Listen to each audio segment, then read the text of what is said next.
welcome to another presentation of Under the Microscope. Today, I want us to take a closer look at liberalism and conservatism in America. What is the difference, if any, between liberalism and conservatism? In short, liberals favor individual freedoms, they say, while conservatives resist change and innovation. So which of these is, quote, better? It all depends upon one's relationship with God. What? How did you jump from politics to religion? I didn't. In case you didn't know, everything we embrace depends upon our relationship with God, even if you claim to be a so-called atheist. Please understand, we either live in a manner that pleases God or we don't. There is no in between. I believe that most thinking people would agree that it is impossible to be a little bit pregnant. You're either pregnant or you're not. There is a test, you know. There is also a test that will determine if we are who we say we are in the Lord.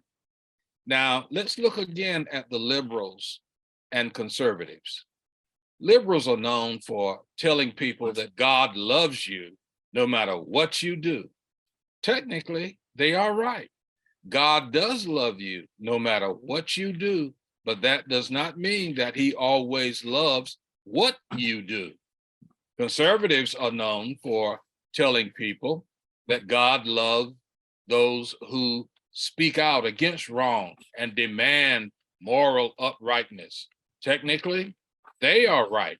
God does love those who speak out against wrong, but that does not mean that your morals give you the right to condemn your fellow man as if you are morally perfect and clean of all of the stench of sin. So what am I saying? I'm saying that God is not happy with liberals or conservatives because both groups are only advocating for, quote, their kind, not for God. If we are truly one nation under God, then God ought to have a say in how we conduct his business or failing to do the same. Look at the evidence. Let's start with what God says in Deuteronomy chapter 30, verses 19 and 20. I call heaven and earth to record this day against you, that I have set before you life and death, blessing and cursing.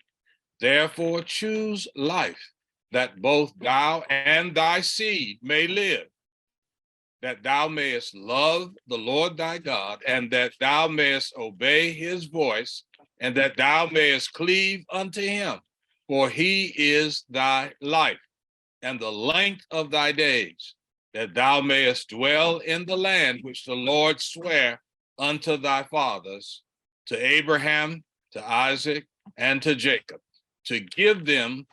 Now, what does that mean? It means that God has given us a choice, that is free will. We can do what is right and live, or do what is wrong and die. When liberals tell people that their ungodly lifestyle is, quote, all right, they are lying. It is never all right to do anything that God has told us not to do. When conservatives point to the ungodly lifestyles of others and ignore their own sin, they too are lying. God hates all sin. They are attempting to expose others while hiding or attempting to hide their own dirt. It's called hypocrisy, and God hates hypocrisy as much as he hates every other sin. Please read Isaiah chapter 1 and listen to what God says to hypocrites who bring him empty religious ceremony and sacrifices with dirty hearts and filthy blood-stained hands. Liberals need to understand that playing on people's emotions just to get their vote is evil. Conservatives need to understand that playing upon people's religious emotions just to get their vote is also evil. I repeat, by his own word, God is not pleased with liberals or conservatives because they are both despicable liars. I agree with Dr. Martin Luther King when he was asked what his party affiliation was. And he said he didn't see the Democrats or the Republicans as the saviors of our nation.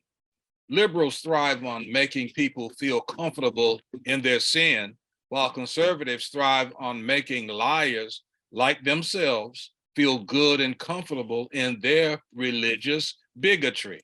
Both of these groups are banking on their kind being too dumb and stupid to think for themselves, and they are banking on God being too dumb and stupid to notice the evil that they are doing.